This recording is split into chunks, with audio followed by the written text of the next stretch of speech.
Hello, I am delighted to say that TPA Talks is back for 2021, and we've got an absolutely fantastic guest. It's broadcaster and journalist Julia Hartley-Brewer. Don't go away.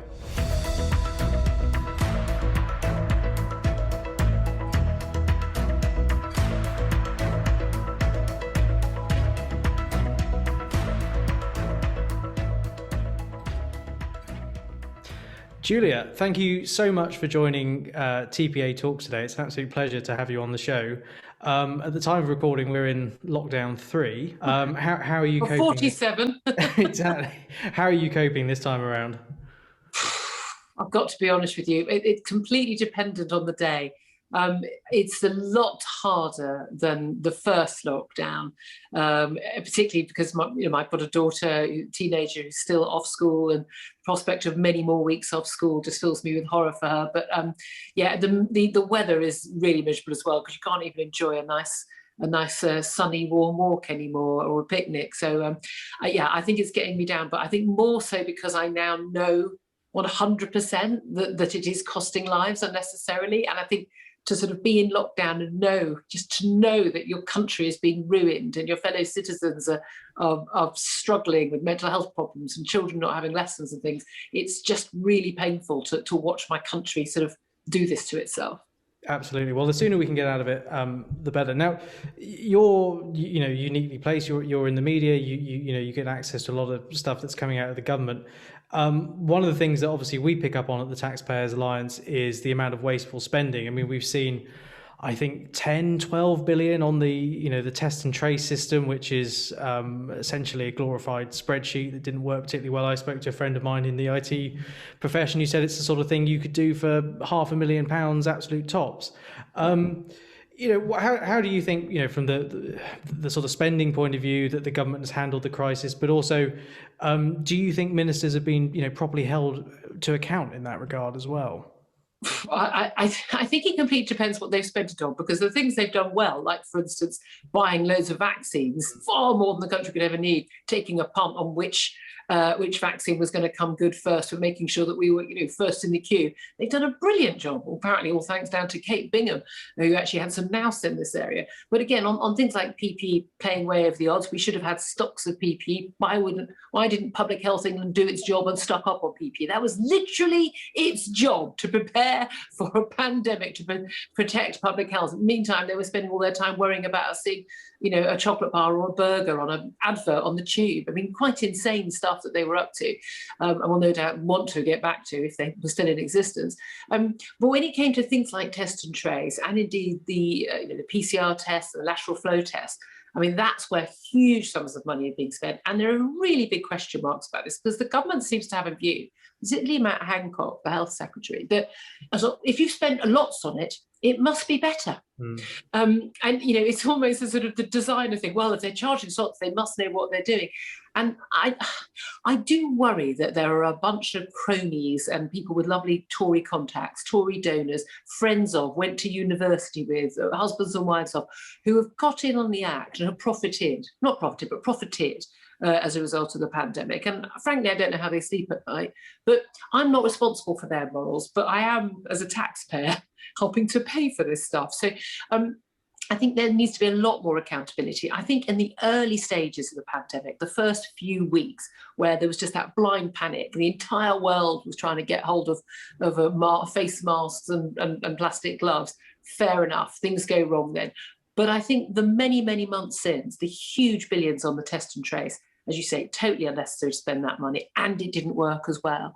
And an awful lot, I mean, billions upon billions that have been spent on these lateral flow tests, lots of contracts signed, with really no evidence that we need to do mass testing of perfectly healthy people. There's no purpose in this.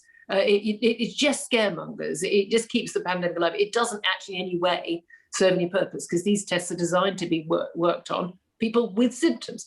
So I think there's not enough accountability. And I think as we go along, it's not just the spending on things like that. I think there are going to be lots of investigations, the Public Accounts Committee and others, National Audit Office, where things are going to turn out to look really bad. And that's not including the off-the-scale billions spent on the furlough scheme and on business loans and all of that, because huge sums of money have gone out there. And where they've been propping up viable businesses, brilliant, money well spent. Where though, and we know there's a huge scale of this, where they've just gone to people on the make, and organised criminals and companies that kept their staff on but put them on furlough. I think the lack of accountability on that and the lack of checks and balances on that for best part of a year, I think is inexcusable. Yeah, it's an interesting one. As you say, the government's got this slightly difficult tightrope to walk of making sure people who need the money get it and not making it too difficult to get it. But as you say, there does appear to have been a huge abuse of this system as well. And but also you've got to, it's trying to square the circle, because the longer this goes on, you're not going to have the tax money in the first place to pay for all these things. Although I suppose the government could just keep borrowing. But and on procurement, I mean, it's when I first joined the TPA, we did an event about procurement, and you'd think procurement, how boring, but we filled an auditorium full of people who are fascinated. And there's so many problems about.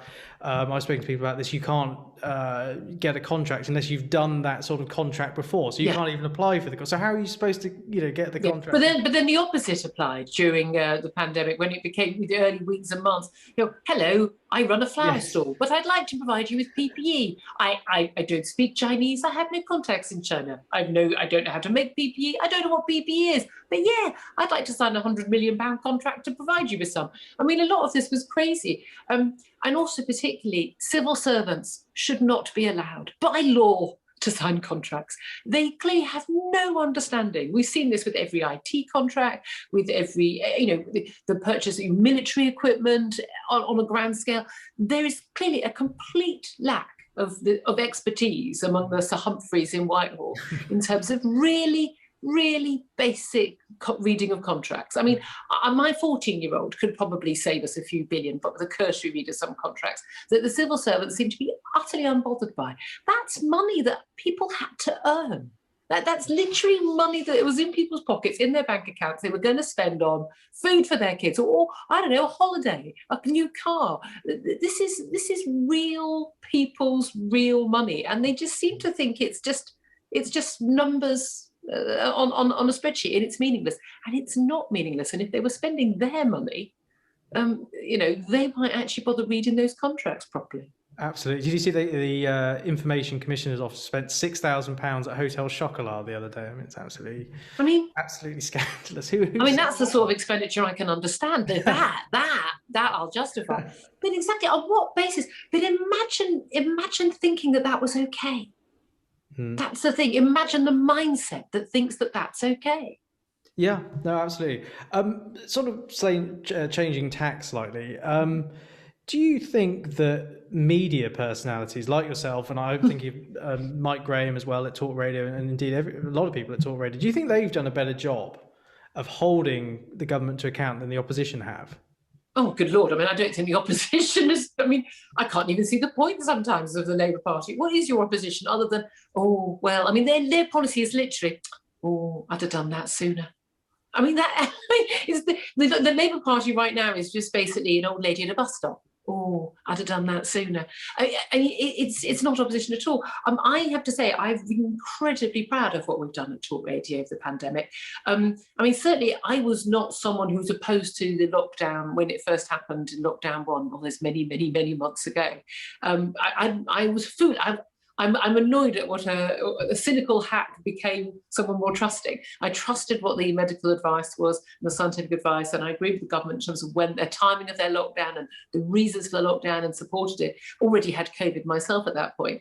And then as it drifted on through the weeks and the months, I became more and more aware of the costs of it.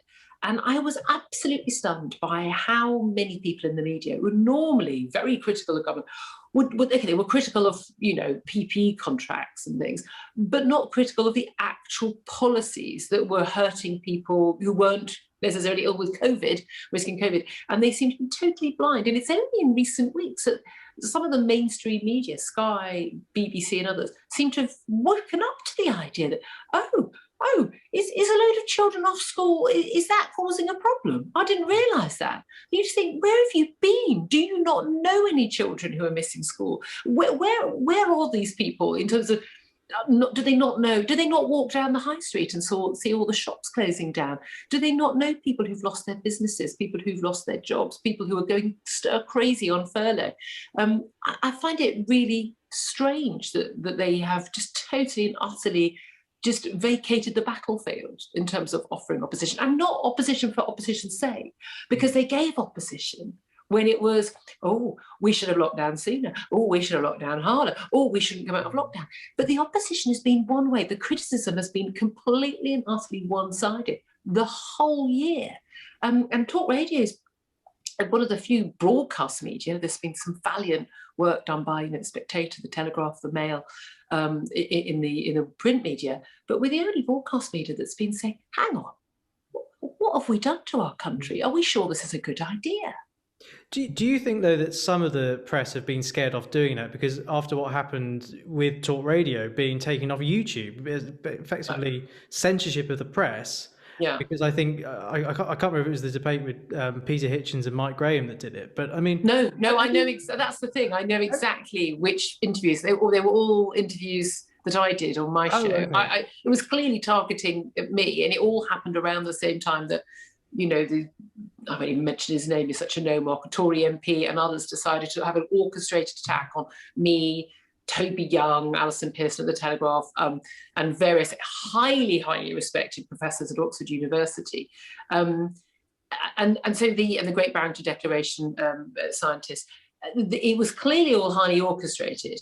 And I think what that was also was this whole idea, again, this censorship, this idea that anybody who did not toe the line with what the exact advice and the views were of the World Health Organization or the government was in the wrong, and clearly, Trumpian fake news. What was fascinating was the government itself does not follow World Health Organization guidelines on how to deal with the pandemic. Lockdowns are a last resort. We've not been in last resort since last April in 2020, and so what do you think? So which is it? Am I disagreeing with the government, or am I disagreeing with the World Health Organization?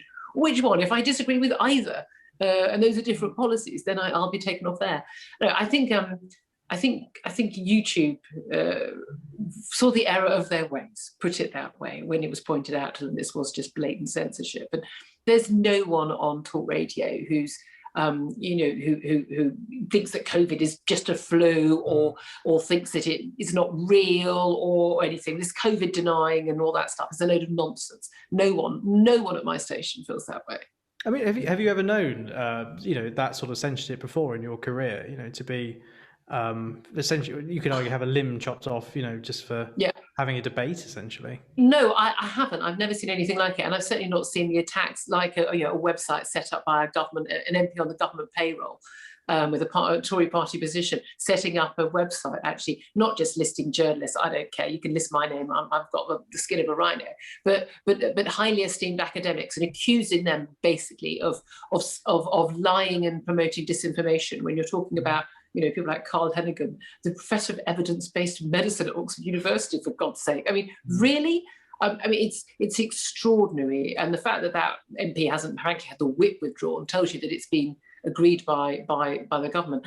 No, I've never seen anything like it. What you do see in recent years, though, is self-censorship. So people don't, there's stuff that people will tell me off air that they won't tell me on air.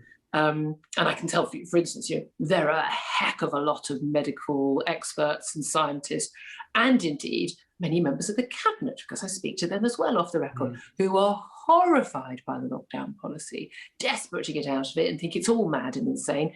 But they know if they speak out, either lose their job or, their career is ruined forever. So there is a lot of self-censorship going on. And I, in lots of ways, think that is harder to tackle than YouTube censorship.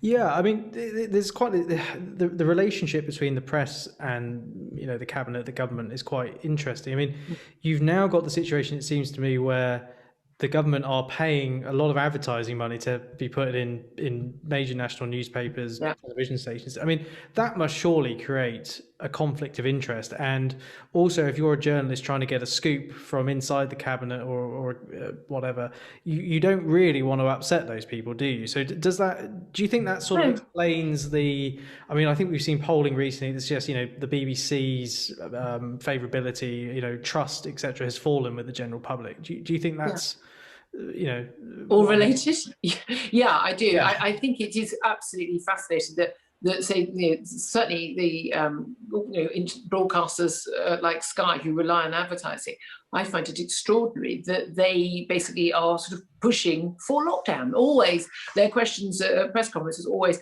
why didn't we have this sooner? Why doesn't it go on longer? Why are you easing it? Why aren't there more measures? And that keeps people in their homes. Now, of course, that means people are watching television. Their viewing figures will be going up. Great. But the whole point of viewing figures going up is that you get the advertising revenue. Well, why would anyone advertise if they're not allowed to sell anything? You can't advertise holidays. You can't advertise, people going out to shops for clothes and things like that, or restaurants or bars. But as you say, an awful lot of that advertising is now being replaced by the government. And yeah, it's almost like client broadcasting at that point. We have government adverts on my show, and a lot of them, I know they're paying the bills, but an awful lot of them, the whole, can you look this care worker in their eyes and tell them you've made all the rules? Yes, I can, thank you very much. And it's all about the blame game and pointing the finger at other people. But yet there's undoubtedly the case that there is this rather strange sort of relationship between the media and the government. The government did a lot of scaremongering to get us into our homes last February and March last year. They overplayed the threat of COVID-2. We already knew it was people over 65, 70 who were at risk, but I think they overplayed that. But then they got caught up in it, and it's just become this vicious circle where we know from local papers, bleeding, if it bleeds, it leads. And basically, COVID panic makes people watch the telly. They want to watch the press conferences. You can't, you can only say so much. You know what? Things are going really well, and the vaccine's rolling out, and cases of people in hospital has gone down by over 40% in a month, and we're on the way out, and carry on as you were. People don't watch that. Yeah, exactly. Yeah, bad news always sells, doesn't it? Yeah, exactly. So there is this absolute urge to have more and more and more bad news, and that plays into the government narrative. But I think, funnily enough, the government has kind of created a monster it can't control, and now it's the media coverage that is leading public opinion, and public opinion is deciding government policy, because the public opinion is, it's terrifying out there. If I leave my home and I don't have 3 masks on, I'm going to die if I see another human being. And therefore the government doesn't want to be unpopular by getting out of lockdown. I mean, we're in Alice in Wonderland territory here. I want to talk about talkRADIO a bit more, if I may. And a lot has changed in the media in the last, 3, 4, 5 years. And I think one of the things I've noticed most about talkRADIO is, in a way, you're a lot more than a radio station these days, because you're a television studio, and often I don't tune into talkRADIO on my radio. I go on YouTube and I can see yourself and Mike and all the other presenters presenting like you'd expect BBC News 24 to present in a proper studio and everything. I mean, it seems that talkRADIO has had a pretty meteoric rise in recent years. I mean, what do you attribute that to? Is it that you're very much I'm not going to say in line with the public, but you tackle. We are. Well, indeed, but you still have, is it that you still have proper debate? And yeah, we started in March 2016, and we've had an absolute roller coaster of news. So we went all the way from the Brexit referendum to Donald Trump, and then all the battles over getting Brexit, and of course the Boris election and everything. So we had so much to talk about, and I think we were the only radio station. I think LBC in the past would have done this, but not so much at the moment. But the only radio station that was putting an alternative point of view, that was clearly, not all of our presenters, but largely pro-Brexit. Not woke, not Corbyn magic money tree, and we were calling things out. And I think when you had the big sort of culture debates, all the wokeocracy, you had this treating of Brexit voters as if they were sort of ghastly, racist proletariat. Well, we happen to represent 52% of the population, and we're not any of those things. So I think that we arrived at a moment when people wanted an outlet, wanted some broadcast media that wasn't telling them what a terrible person they were for holding their views and looking down their noses at them. And again, I love debating people who disagree with me. It's much more fun. And we have lots of regular guests and all the time who I disagree fundamentally with them on loads of issues of policy. But we get on perfectly well. We can keep it all civil. And I think it was a bit more grown up. And the weird thing is we're constantly being sort of derided as sort of, populist and oh, how ghastly. Well, there's populist and there's just not talking down to people, which I think is what we do. And we're honest. I think the key thing is the presenters are not reading a script. We're not told what to say. No, Rupert Murdoch doesn't tell me what to say. If you notice with News UK, all the different newspapers and radio stations have very different points of view. I say what I think about any topic on my show. And I really don't care whether people agree with me or not. So people know what they're going to get. They know they're going to get honesty, and they can shout at the radio or they can nod their head, but they know they're hearing something that's true and something that's real, as opposed to the sort of the fake stuff I think we're getting everywhere else. Yeah, I think you're right, and I think that's a broad part of the appeal. Do you think when I think of talk radio, it sort of reminds me of, dare I say it, American media in some ways, and the sort of big media personalities. So I think of yourself and Mike Graham, people like Mark Dolan and that sort of thing. Do you think because you sort of have these, I suppose you're almost like news anchors, dare I say it, in that you a lot of our audience will know who you are, they'll know who Mike is, and so on and so forth. Do you think the UK media is becoming like the US media in that regard? Yeah, absolutely. But then I think that's happening, on the BBC as well. The sort of the stars as such.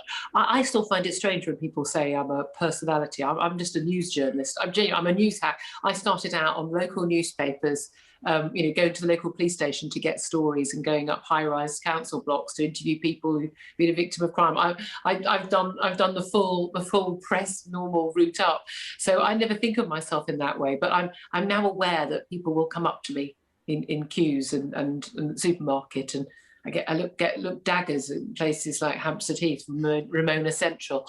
But yeah, it is strange. But I think that's what people want. People can read the facts. They can see that stuff. The access to news now is so, it's 24 hours in 30,000 different media.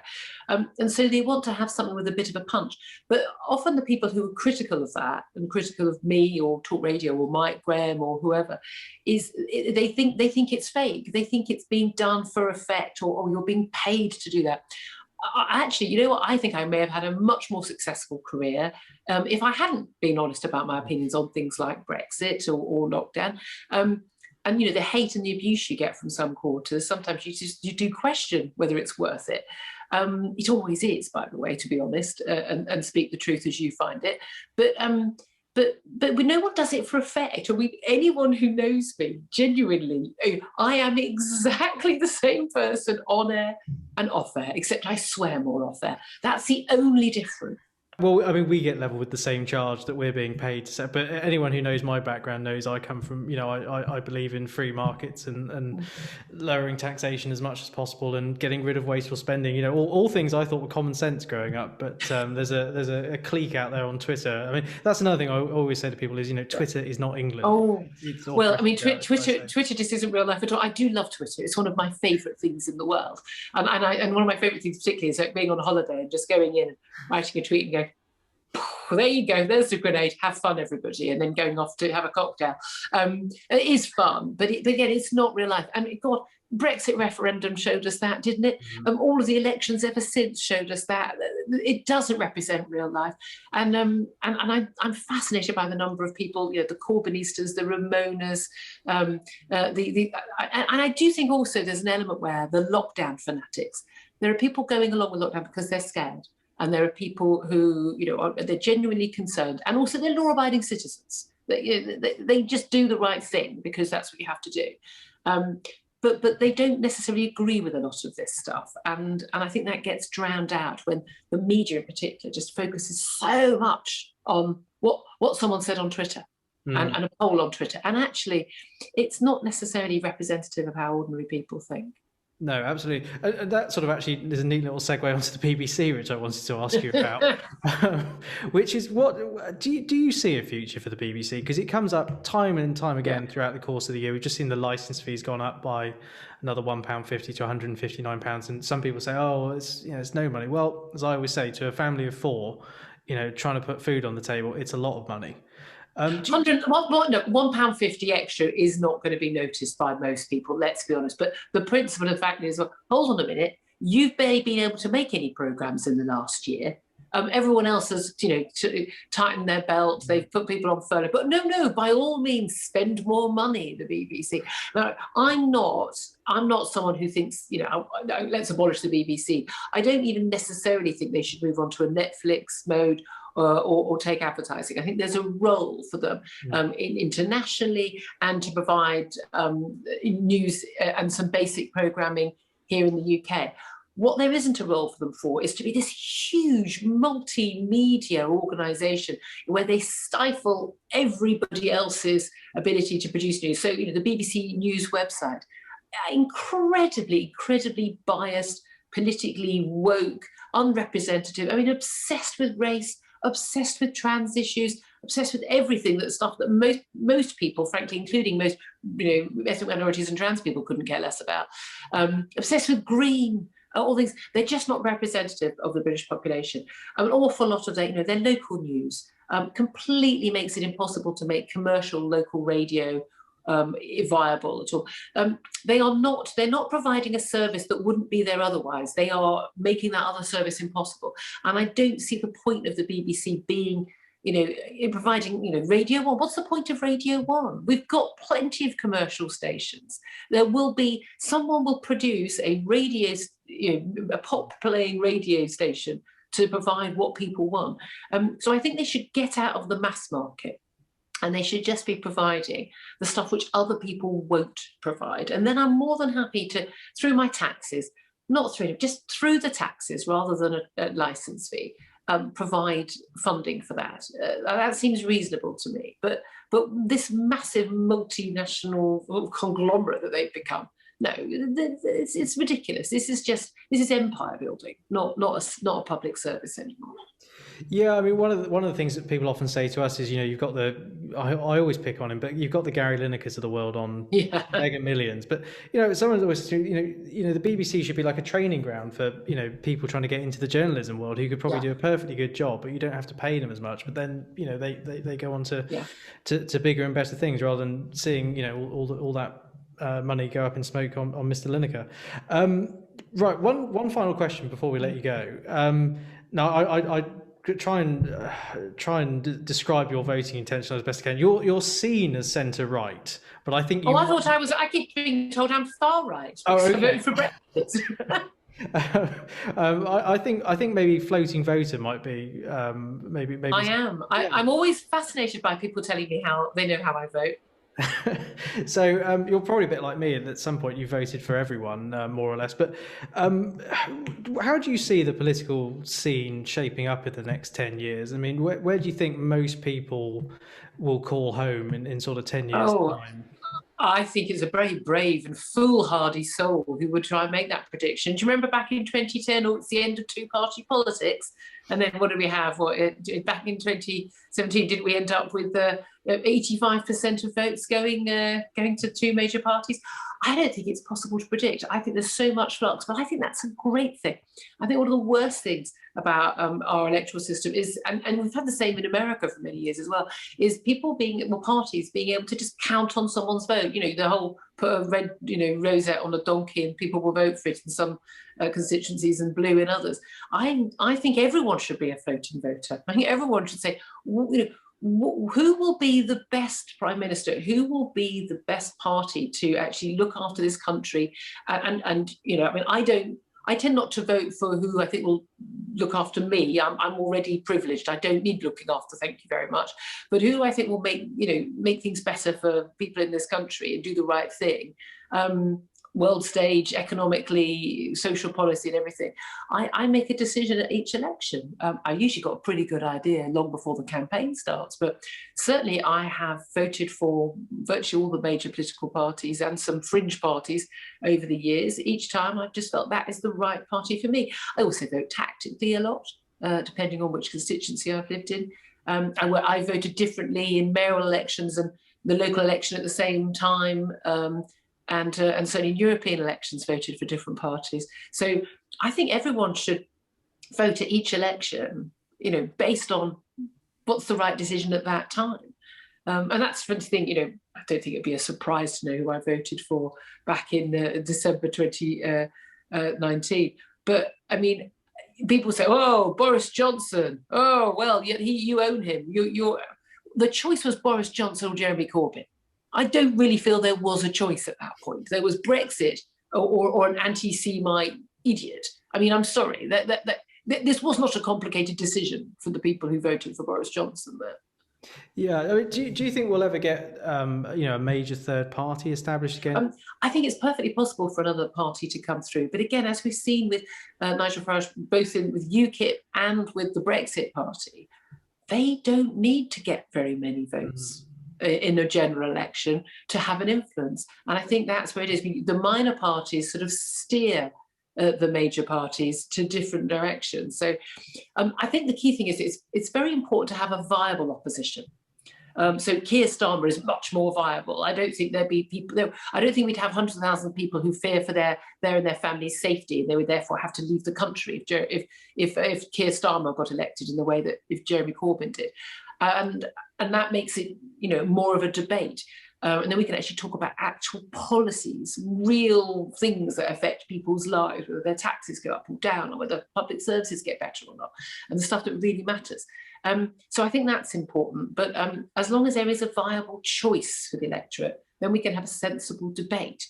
But as always, it's the floating voters who decide. The people who are willing to switch their vote in a few key constituencies, they will decide. So I never understood why people don't say, my vote is up for grabs by the best on offer.